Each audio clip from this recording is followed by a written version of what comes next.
Hi everyone, today I'm going to share with you a freshwater fish that is Boal fish.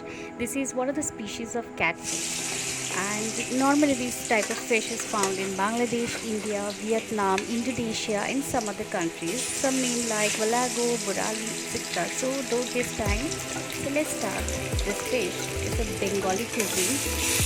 Let's start. I marinate this wall fish with turmeric, salt and oil. And after 15 minutes of marination, then I go for deep frying the fish. Always remember to marinate this wall fish before frying.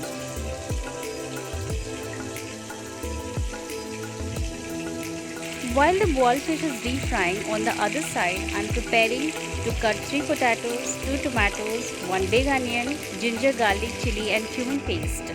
For tadka, cumin and tejpatta. For garnishing, garam masala, coriander leaves. These are the main ingredients of this recipe. Watch this recipe and try once at your home and enjoy.